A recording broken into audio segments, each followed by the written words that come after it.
श्री स्वामी समर्थ. जय जय स्वामी समर्थ. आपण बघत आहोत श्री स्वामी समर्थ यांच्या कथा. स्वामी समर्थ हे अक्कलकोटचे परब्रह्म होते. त्यांच्या भक्तीने लाखो लोकांचे जीवन बदलले. आजची ही कथा आहे त्यांच्या एका चमत्कारिक कृपेची, जी पावसासारखी कोसळली.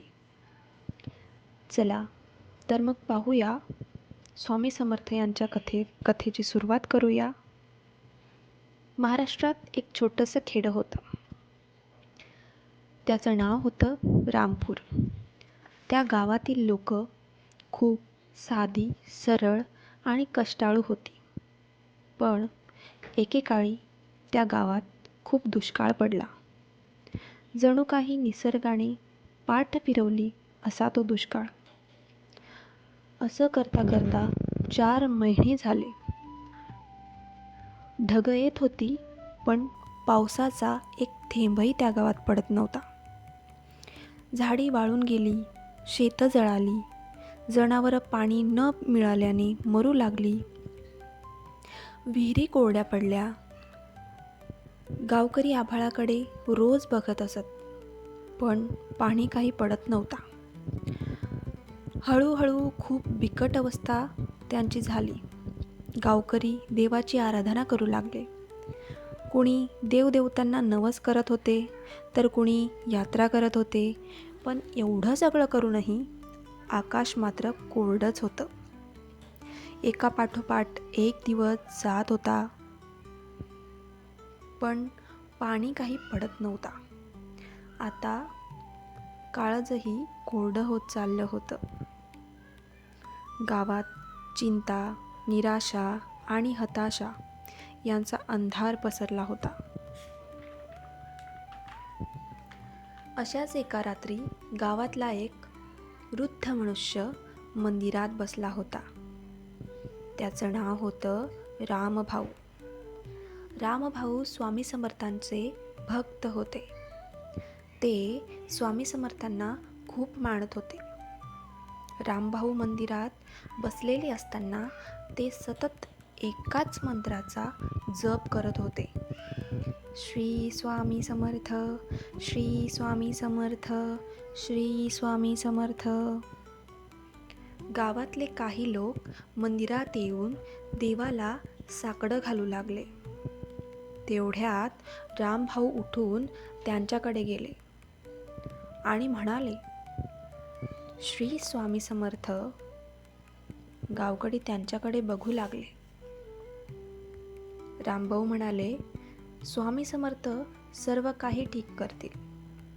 जे अतर्क्य अवधूत आहेत तेच आपल्याला तारतील. स्वामी समर्थांचे नामस्मरण करा. त्यांचे स्मरण केल्याने दगडातूनही पाणी फुटू शकतं. सुरुवातीला गावकऱ्यांना ते पटलं नाही. त्यांनी विरोध केला, खरं, पण शेवटी सगळ्यांनी मान डोलावली. मग सगळ्यांनी गावात एका मोकळ्या जागेत स्वामी समर्थांची सुंदर मूर्ती आणून स्थापित केली. तिथं रंगीबिरंगी फळं टाकून 7 दिवसांचा अखंड नामस्मरण सोहळा ठरला.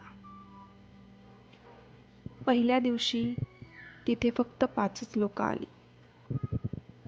तिथे स्वामी समर्थांची पारायणे व्हायची, नामस्मरण व्हायचं. दुसऱ्या दिवशी लोकांची थोडी गर्दी वाढली. हळूहळू लोकांची गर्दी वाढतच राहिली. तिसऱ्या दिवशीपासून लोकांमध्ये भक्तीचा रंग चढू लागला. रामभाऊ सतत म्हणत असत, श्रद्धा ठेवा, स्वामी नक्की ऐकतील. 4था दिवस उगवला. त्या दिवशी बालगोपाल, बायका, शेतकरी सगळे एकत्र आले. गावात एक नवा आत्मविश्वास पसरू लागला. 5व्या दिवशी संध्याकाळच्या सुमारास अचानक आकाशात गडगडाट झाला. काळे ढग गडगडत वर दिसू लागले. जोरात वारा सुटला. लोक भीतीने इकडे तिकडे बघू लागले. तेवढ्यात रामभाऊ हसत म्हणाले, "बघा, स्वामी आले." तेवढ्यात क्षणातच पावसाचा पहिला थेंब जमिनीवर पडला. गावकऱ्यांना ते पाहून खूप आनंद झाला. त्यांचा आनंद गगनात मावेनासा झाला. पहिला थेंब पडताच पाऊस जोरात पडायला सुरुवात झाली. मग तो थांबलाच नाही. धो-धो पाऊस कोसळू लागला. विहिरी भरल्या. शेतांना नवा श्वास मिळाला. झाडं जणू नाचू लागली.